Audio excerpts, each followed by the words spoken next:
I know what you're thinking. You want to quit nursing. You probably clicked this video because you have this idea of quitting bedside nursing or just nursing in general to pursue other passions like being a content creator or an influencer, or actually starting your own business and becoming a nurse entrepreneur. Now, there has been a lot of content, online that romanticizes and glamorizes business ownership. And as somebody who has been doing business ownership on the side as a full-time nurse, I can tell you that being a business owner is a privilege that not a lot of people can pursue.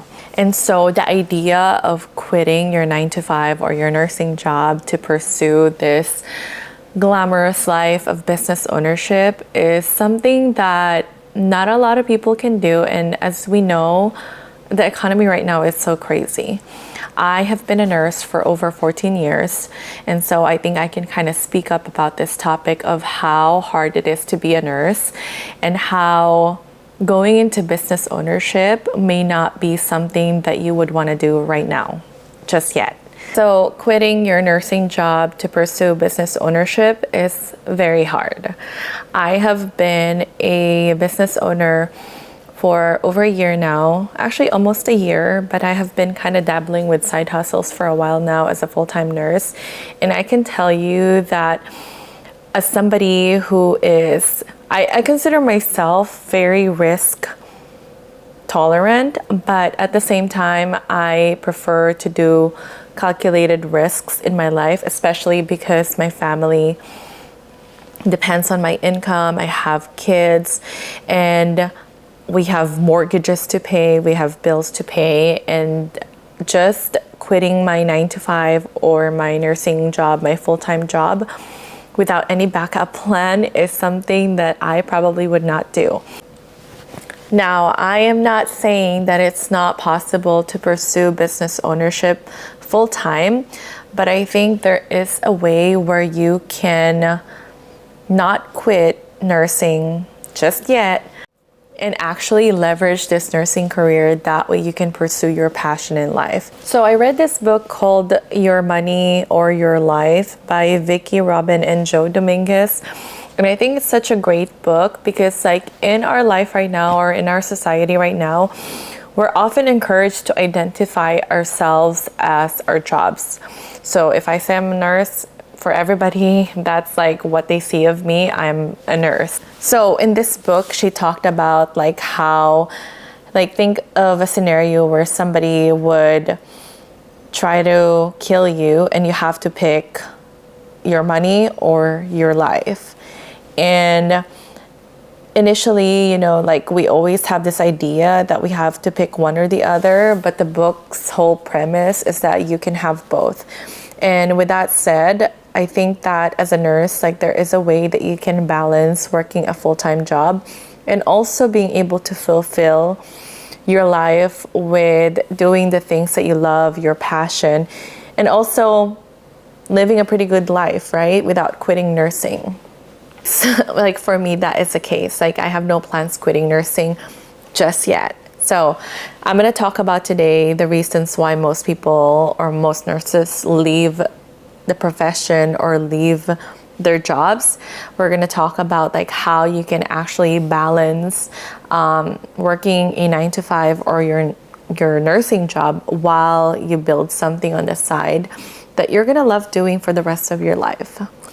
So first, let's talk about, why a lot of people quit bedside nursing or quit nursing in general. Well, bedside, I have worked bedside for 8 years before I transitioned to working in the clinic as a nurse practitioner and actually going to grad school to see if, being a nurse practitioner is something that I would love doing more. And over those years that I worked bedside, I can see why a lot of people want to leave. First of all, even though a lot of people say that we only work like 3 days as a nurse, those are the hardest 3 days ever. Like they're long 3-day shifts and we take care of our patients, physically, emotionally, pretty much like we are our patients' advocate, therapist, nurse, everything. And so by the time we get home and recuperate for a few days, like it takes a full day to recuperate from like those 3-day shifts, and sometimes not even a day. So it is physically exhausting and emotionally draining is what I would say why it's such a difficult job. Second is that it's such a high burnout profession, and I think that the pandemic really highlighted this, even though burnout has been around for so long.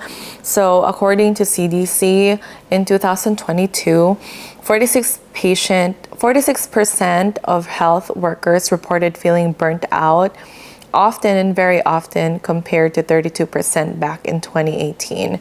So that's like almost like, more than 10%.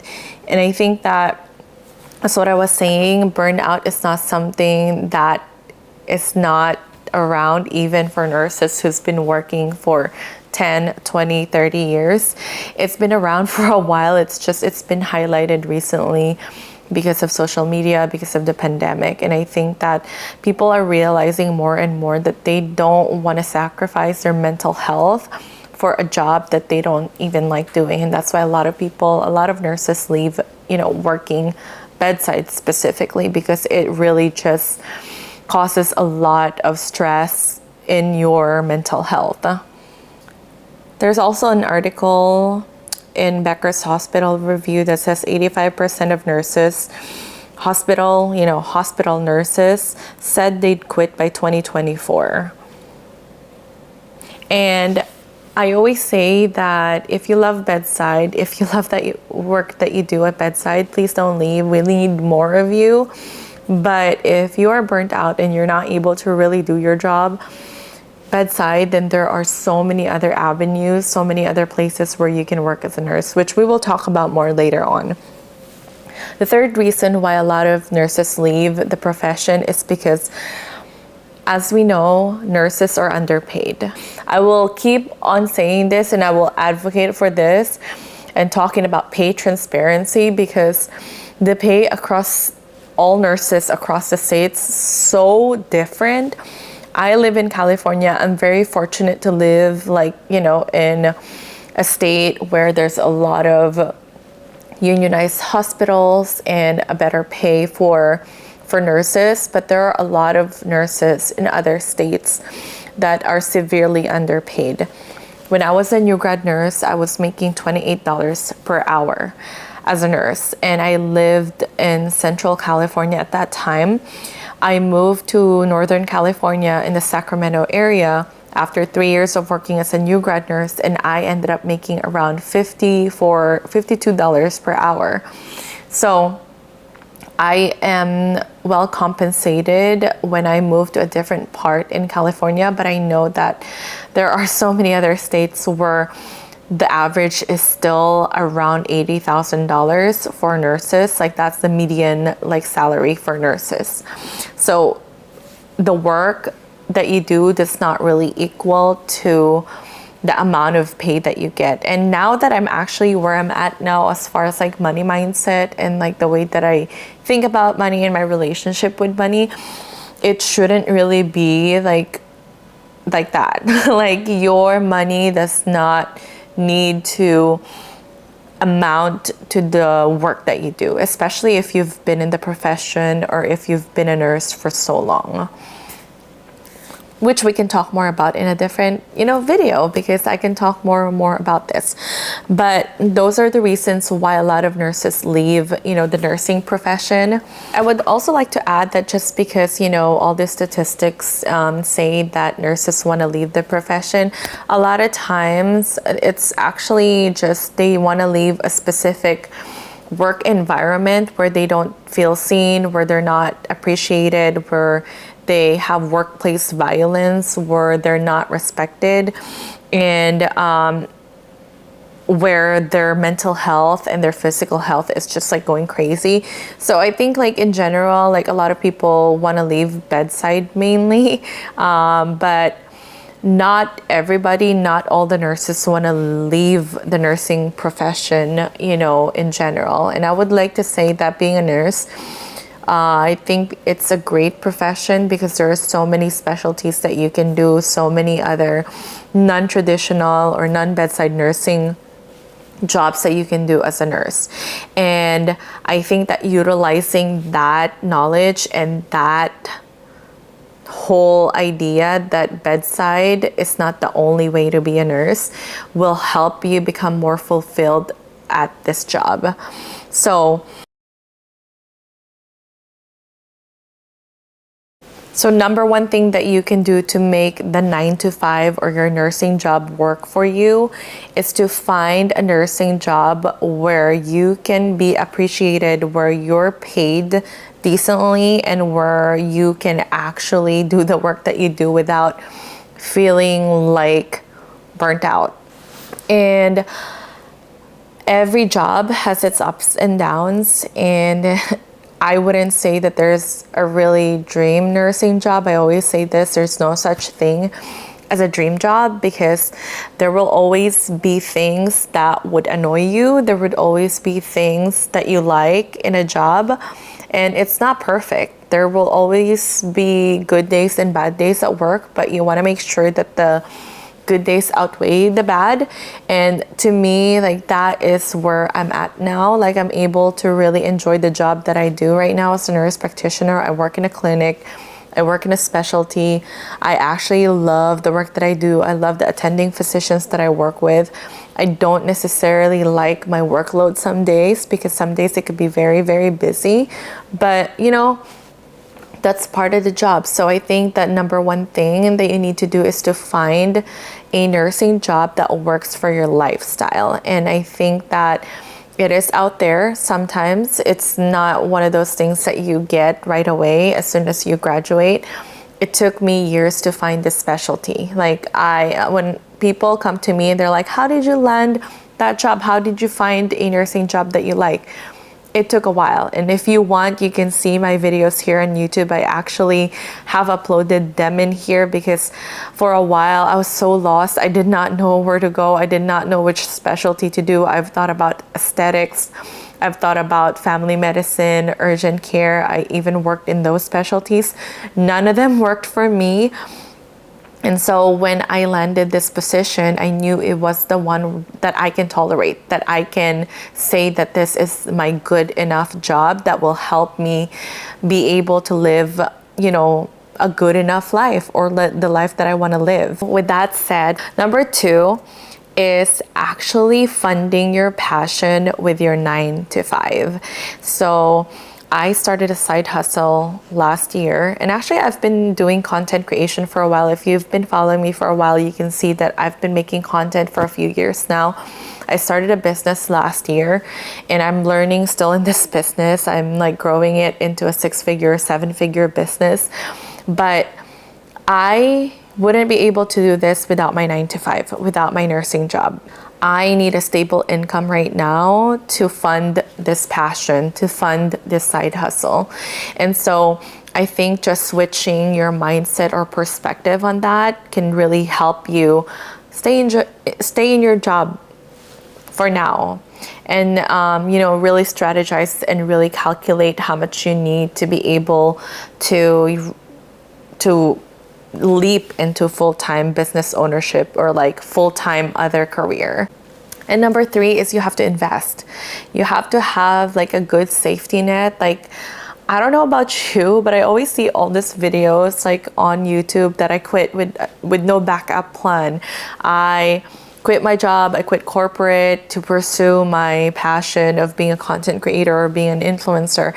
And to me, as somebody, if you are risk averse in that sense, or risk averse in that sense, then sometimes you need to make calculated risk and really plan it out before leaping into full business ownership. A lot of people don't realize with business ownership is that it's hard. You're gonna put in so much work initially that it's very unstable when it comes to like how much money you're gonna make. The thing is, if you have a family, I have kids, they rely on my income, I cannot just jump into business ownership right away. There will be good days, there will be bad days. And so far, I have been a business owner since, September, October of last year. So it's almost like a year. I have seen good days. And if I was one of those people who've seen the good days and be like, that's it, I made more, in my side hustle than my nursing job, I'm ready to quit. No, because the thing is, like, I have seen the fluctuation of my income in my business throughout the months. And I really, I'm not used to that yet. And maybe it's the golden handcuffs. Maybe it's the comfort, maybe it's my ego telling me not to go full in yet. But I think that if you set a good financial foundation, aka investing your money, making sure that you have that good safety net, you have an emergency fund, then I think that would make me more courageous to take that leap. Which is gonna happen. Like, it's gonna happen. It's just not gonna happen right now because I'm still planning this. I'm still working hard to get to this phase. But yeah, so those are my 3 tips on how you can use your nursing career to fund your passion, to fund what you really want to do. If business ownership is one of those things that you want to do, you can live a pretty good life while working your full-time job. And this is mainly for those people who are not planning to become, bedside nurses until they're 60, 65 years old, until they retire. This is for those people who are creatives, who have other things they like to enjoy outside of nursing. You can leverage being a nurse and actually still fulfill what you want to do in life.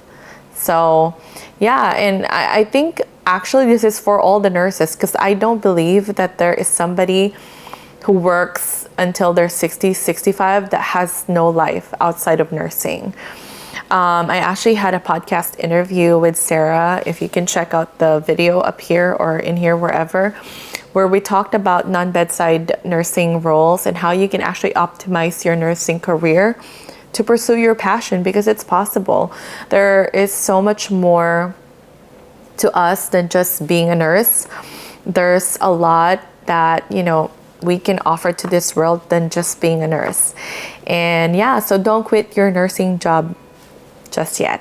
So if you like this video, make sure that you follow and subscribe to my channel, like it, because it will help the algorithm. It will help me find more nurses like you who wants to build wealth, pursue your, passions in a creative dream life, and just show the world that we're not just nurses. Like, we can do great things too. So yeah, so I will see you guys in the next video. Thank you for watching. Bye.